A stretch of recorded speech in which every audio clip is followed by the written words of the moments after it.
अत्यंत निद्रा, ये सोने के सुख में नहीं जीवन बर्बाद करना चाहिए। एक नियत समय रखो सोने का, अभ्यास कर लोगे बिल्कुल बिना अलार्म बजे आपकी नींद खत्म हो जाएगी। अभ्यास अभ्यास बहुत बड़ी सामर्थ्य है, बहुत बड़ी।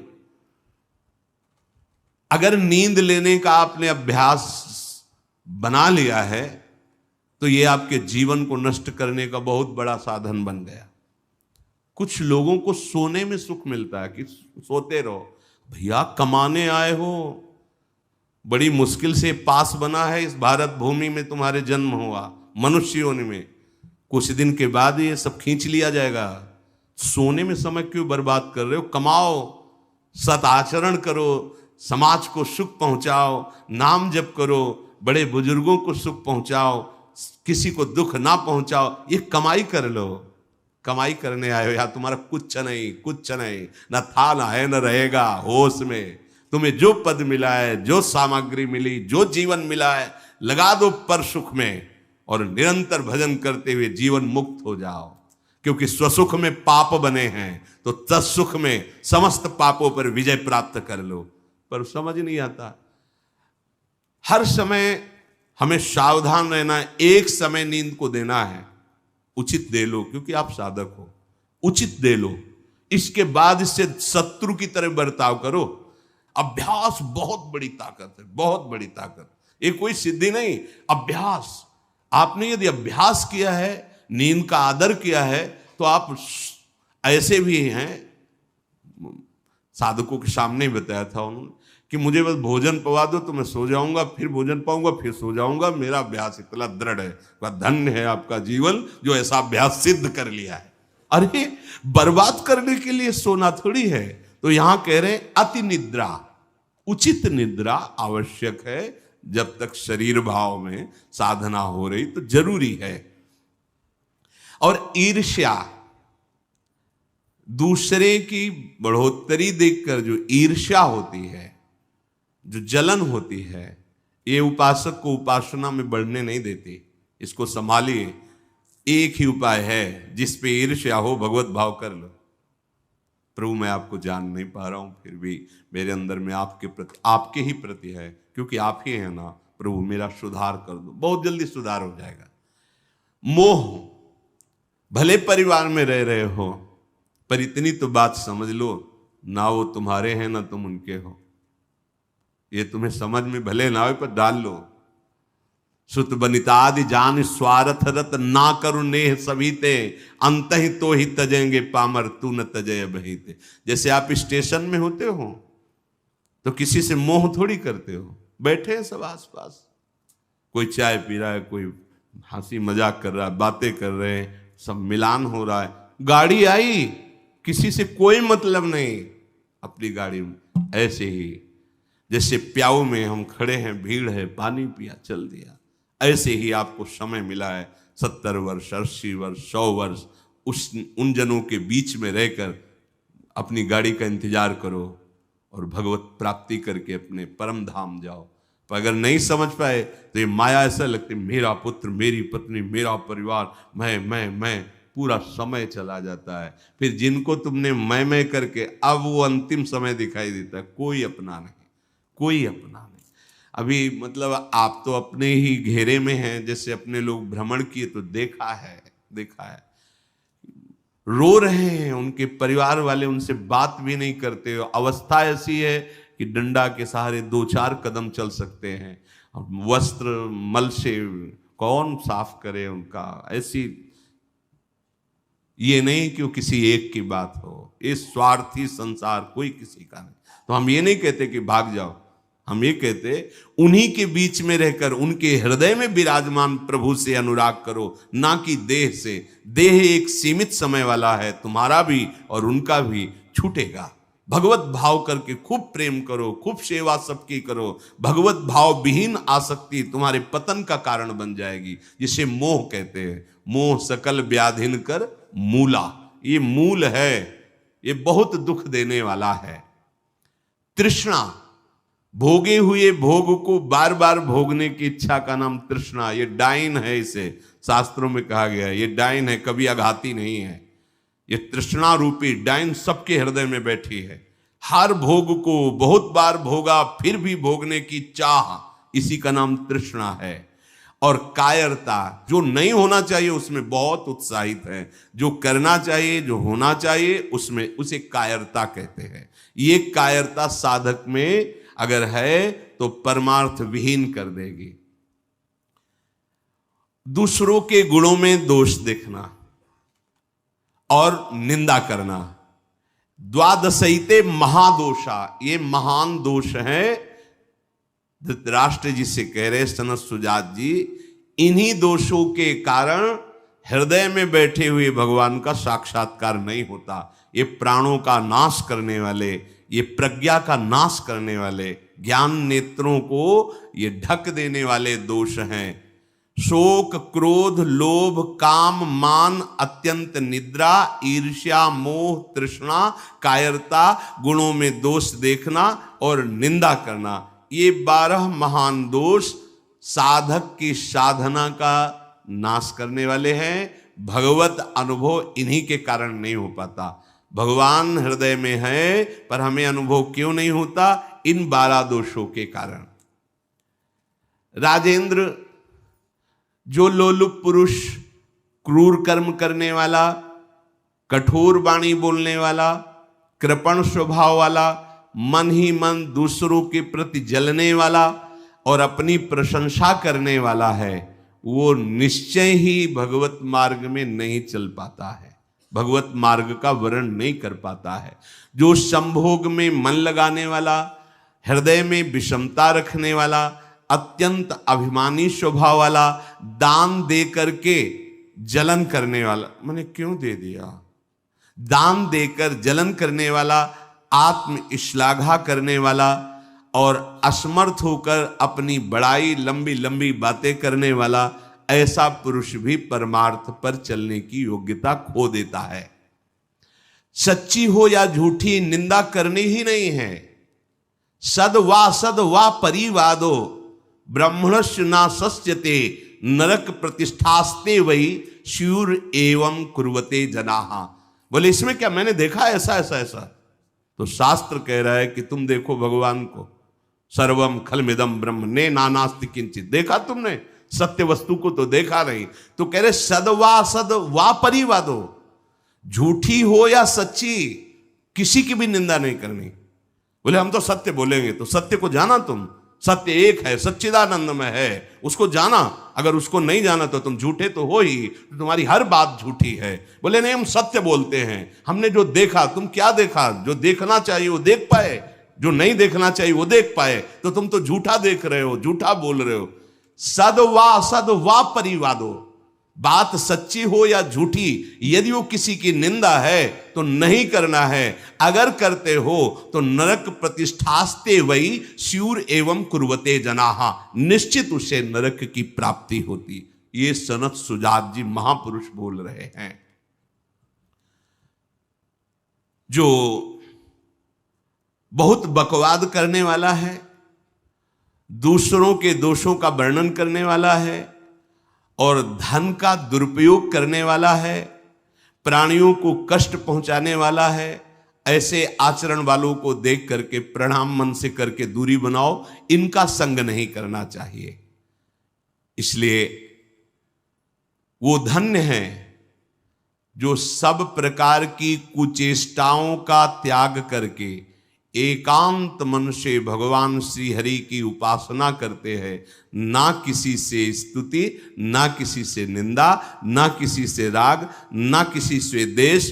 वो महापुरुष बालवत हो जाते हैं, बालवत, निर्विकार, ब्रह्म का साक्षात्कार करके बालवत चेष्टा के द्वारा जीवन व्यतीत करते हैं।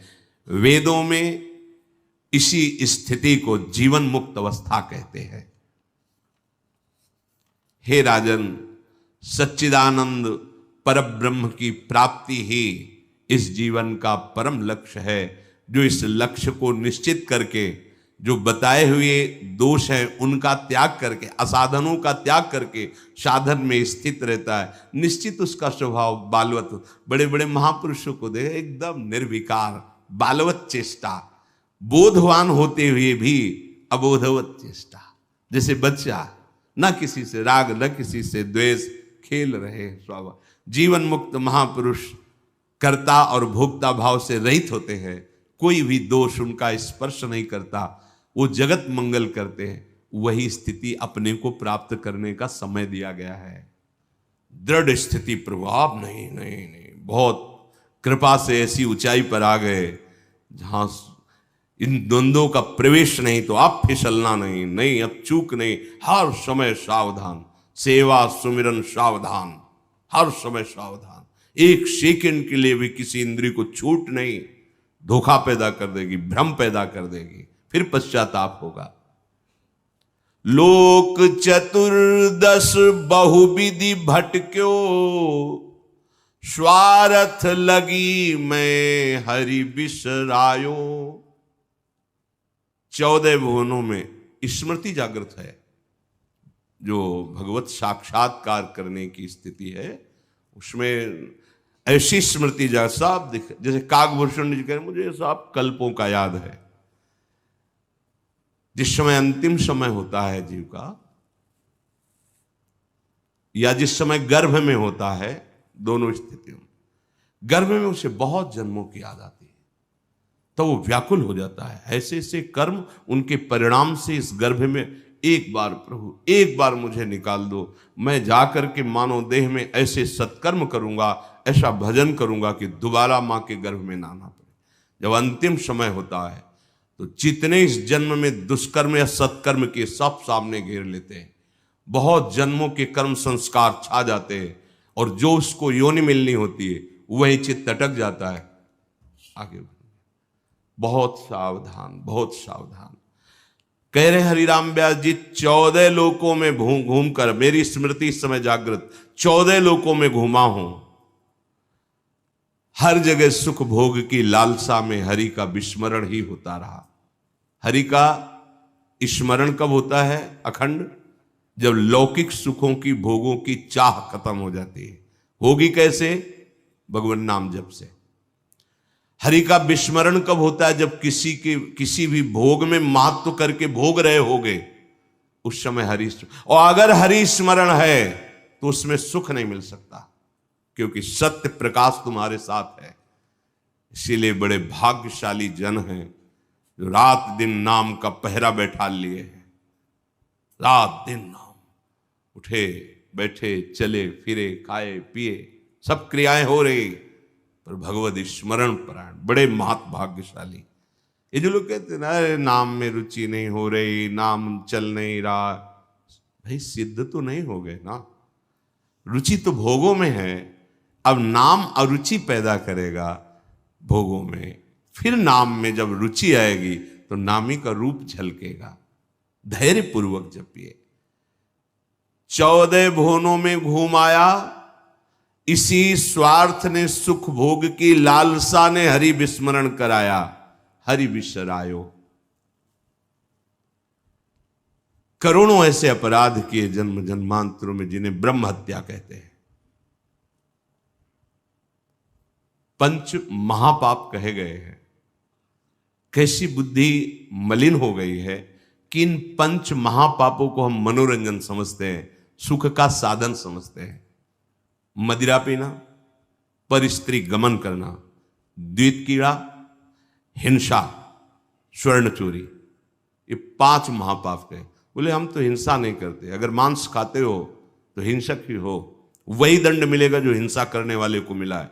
वैसे जैसे कोई गौ हत्या करता है और आप मांस खाते हैं, तो बिल्कुल वही हत्या आपको प्रताड़ित करेगी, आपको जलाएगी, आपका नाश करेगी। कोटि गाय ब्राह्मण मारे को ताप पाप उपजायो। ब्रह्म हत्या जैसा पाप लगता है। देखो कैसी मलिनता है। इसको हम आनंद समझते हैं, मनोरंजन समझते हैं। यह है भारी विपत्ति संपत्ति की। बहुत बहुत सावधान। यह ऐसा धुआं उठा है कलिकाल का, मलिनता का, कि पापाचरण में रति है। जैसे निष्ठावान धर्मात्मा पुरुष धर्म से विचलित नहीं हो सकता, ऐसे ही हम अधर्म निष्ठा वाले बन रहे हैं। स्वागत में तो मदिरा ही प्रधान हो रही। कैसा कैसा बुद्धि काम नहीं कर रही। कैसे मंगल होगा, कैसे सुख होगा, जिसे शास्त्र के रचयिता भगवान स्वयं श्री कृष्ण द्वैपायन व्यास देव जी वो कह रहे हैं ये पंच महापाप है, ये ब्रह्म हत्या के समान है। कैसा कैसा मनोरंजन। मित्र मिले, क्या स्वागत में मदिरा रखी जाए, और बहुत भाई धनी है, ऐश्वर्यवान, तो मांस भक्षण और व्यभिचार, मनोरंजन के लिए द्वैत कीड़ा, दूसरों का धन अपहरण करना, हिंसा करना स्वभाव। क्या हो रहा है? बोले पाप ताप उपजायो, भारी ताप। कल जो है किसी को पूरी चमड़ी सड़ रही है, पूरी चमड़ी चिल्ला रहे, पूरी चमड़ी उधेल रही, खून रक्त ऐसे मक्खियां भिन भिना रही। क्या हुआ? कर्म बिगड़ गया, मानव देह मिली, जीना मुश्किल है, प्रतिपल अब जब तक जिए तब तक वो चीखता रहेगा। अर्थ नहीं है औषधि के लिए, कोई पास नहीं जा रहा है। कैसे आप समझो, जब कर्म अपना दंड देना प्रारंभ करेगा तो कोई तुम्हारी रक्षा नहीं कर पाएगा। बात समझो। हरिराम व्यास जी कह रहे हैं, कोटि गाय ब्राह्मण मारे को ताप पाप उपजायो।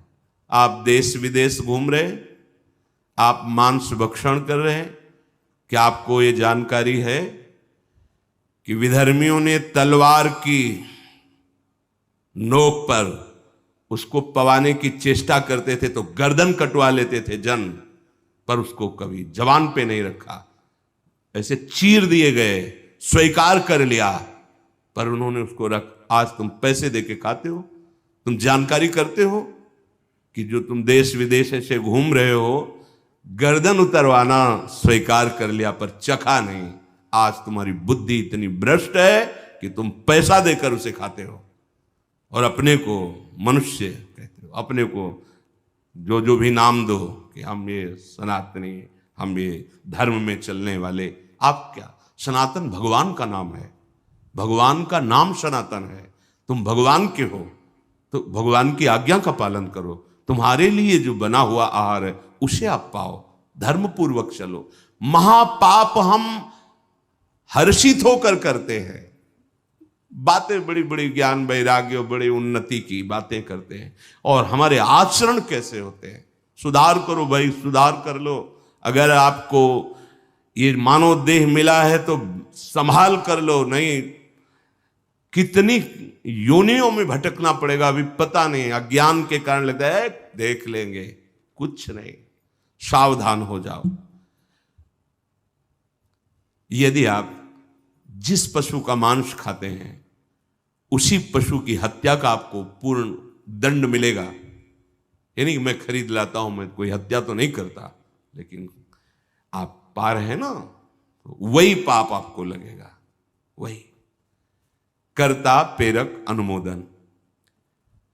आगे कह रहे, कबहू स्वपचु शरीर धर्यो मैं, चोरी बल उदर बढ़ायो, कबहू कविद्या बाद स्वाद लगी, ब्राह्मण हुए पुजवायो, हरि बिनु छीन ना कहूं सुख पायो। कभी नीच प्रवृत्ति धारण करके, नीच योनि में जन्म लेकर के नाना प्रकार की चोरी कपट छल, बस कैसे पेट भरे। कभी बहुत विद्वान होकर के विद्या के अभिमान में तर्क विवाद करते, प्रकांड पंडित थे, ये जहां भी जाते थे विजयश्री विद्वता से प्राप्त करते थे। तर्क जिह्वा में ऐसी प्रवीणता थी, कोई इनके सामने टिकता नहीं था। तो आप फिर नमस्कार पूजा सम्मान वाहवाही। कबहू कविद्यावाद स्वाद लगी, ब्राह्मण हुए पुजवायो। जब कोई प्रणाम करता है, नमस्कार करता है, प्रशंसा करता है, अच्छा लगता है। वो अच्छा लगना देह भाव को पुष्ट करके भगवत विस्मृति के गर्त में गिरा देगा। कबहू करंक निशंक भयो, घर घर फिर जूठो खायो। कबहू क सिंहासन पर बैठो, छत्र चौर ढरवायो।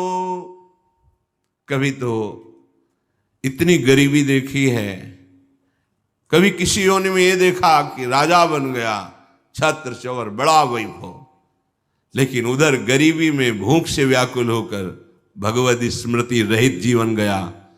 कभी इतना वैभव कि उसके अभिमान में प्रभु को भूलकर भटकता रहा। ये ऐसी माया है कि जो जहां है उसी में आसक्त है। महाभारत में प्रसंग आता है, भगवान व्यास देव जी जा रहे थे तो एक नाली का कीड़ा निकलकर बड़ी तीव्र गति से मार्ग को लांघ रहा था। वह भाई इतनी रफ्तार से आप जा रहे हो, क्यों, क्या पीड़ा है तुम्हें? बोले उस साइड की नाली में मुझे जाना है और भयभीत हूं। क्यों भयभीत? तुम्हें गाड़ी की आवाज नहीं सुनाई दे रही? बैलगाड़ी आ रही, वो हमारे ऊपर चढ़ेगी तो मैं मर जाऊंगा। भगवान व्यासदेव जी सर्व भाषाओं का ज्ञान रखने वाले, उन्होंने कहा तुम्हें इस कीड़े शरीर से इतना प्यार है? अरे ये शरीर नष्ट होगा तो दूसरा शरीर मिल जाएगा। बोले आपको जो व्यास शरीर प्रिय है ना, ये उतना ही हमें ये कीड़े का शरीर प्रिय है। भगवान व्यासदेव जी ने कहा बड़ी भगवान की विचित्र माया है, अब हम तुम्हारा परम कल्याण करेंगे। तुम एक बार मेरे कहने से रुक जाओ, अभी शरीर छूटेगा और तुम सुख को प्राप्त होगे, तुम्हें दुख नहीं मिलेगा शरीर छूटने के समय। स्तब्ध किया उसको, वो गाड़ी आई कुचल के में। उसका फिर चतुर्वर्ण में जन्म हुआ मनुष्य योनि में। वो जब नवयुवक हुआ तो अपने इन्हीं सब कार्यों में, जो चतुर्वर्ण के कार्य, उसी में मगन गए भगवान व्यासदेव जी। बड़ा बड़ा प्रसंग है, मुझसे छोटा करके। भाई तुम कौन हो? अपना परिचय। मैं अमुक हूं। नहीं, तुम्हें याद है? अब स्मृति जागृत हुई। हाँ मैं वही कीड़ा हूं जो आपसे, तो देखो तुम फंस गए ना फिर यहां। जैसे तुम्हें कीड़े का शरीर प्रिय था, ऐसे तुम ये इस शरीर में। नहीं, इसको भी छोड़ो। भगवान व्यासदेव जी ने वो शरीर छुड़वाया। क्रम से वो प्रथम वर्ण में जब उस ऐसे राजा बना, तृतीय वर्ण, ओ चंवर डुलाए। तुम्हें याद है हर वर्ण में उसका जन्म हुआ क्रम से। तुम्हें याद है? हाँ मैं चक्रवर्ती राजा हूं, मेरा है वैभव, मुझे स्मृति। नहीं, तब पूर्व, हाँ मैं नाली कीड़ा था, मैं ये समझो। भगवत स्मृति धारण करो, इस पे राग मत करो। वहां त्याग कराया। जब प्रथम वर्ण में जन्मा, वो अपने कार्य में विद्वान होकर ऐसे उपरोहिता। फिर भगवान व्यासदेव, तुम्हें याद है? शास्त्र याद है ये सब? नहीं, पूर्व स्मृति याद है? पूरी याद कर। हाँ भगवान, अब एकांत वन सेवन कर, और मैं जो ब्रह्म विद्या का उपदेश कर रहा हूं उसको धारण कर, तो परम पद को प्राप्त होगा। उसमें दिखाया कि जिस शरीर में जीव जाता है उसी को ऐसा मानता है ये मेरा है, और मानो पहली बार मैं इस सृष्टि में आया हूं, सब भूल जाता है, और जो उसके सामने परिवार भोग, उसी में आसक्त होकर उसी का चिंतन करके, ये बहुत काल से चल